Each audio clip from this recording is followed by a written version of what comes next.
The Crude Life with host Jason Spees.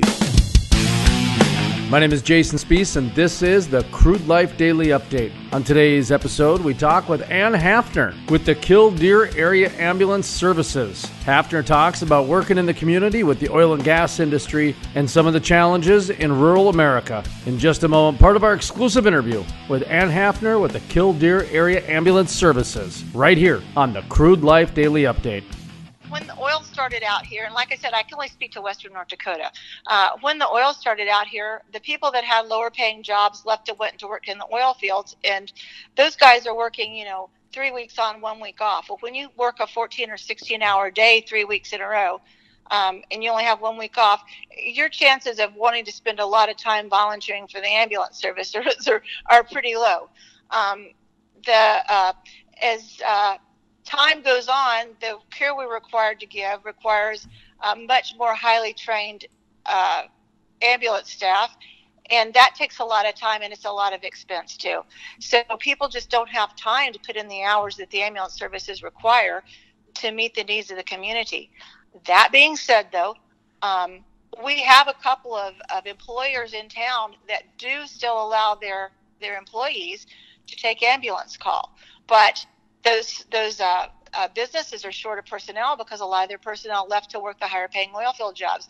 So they don't always have the staffing anymore to allow that person to go out. They don't want to close their business down so somebody can take an ambulance call. And it's going to take us a minimum of 2.5, 3 hours to do just a trip to Bismarck, to Dickinson and back. So there's a lot of factors that are pushing that volunteerism down. How can people volunteer? What are some of the expectations that people should have if they're considering volunteering? We can pretty much, if you've can pass a background check and you have a North Dakota driver's license and there's a desire to come in and work on the ambulance, something you've always wanted or you think you might be interested in it, we can put just about anybody to work as a driver. We can provide the training for them that they would need to be on for $200 to $300. That's not a great expense to get a driver, but when they want to move up and get more training, just an EMR level is about 60 hours of training. An EMT level is probably 150 to 200 hours of training.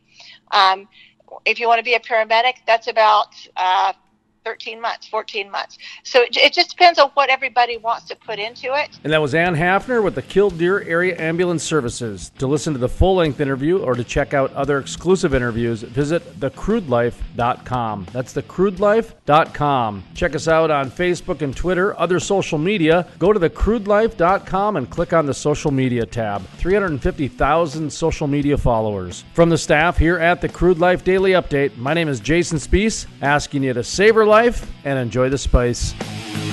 Historic. The first full conversion refinery to be built in the U.S. in over 40 years. Innovative. The cleanest, most technologically advanced downstream project ever. The model for future shale basin projects. Groundbreaking. With construction resuming in early 2019. The Davis Refinery.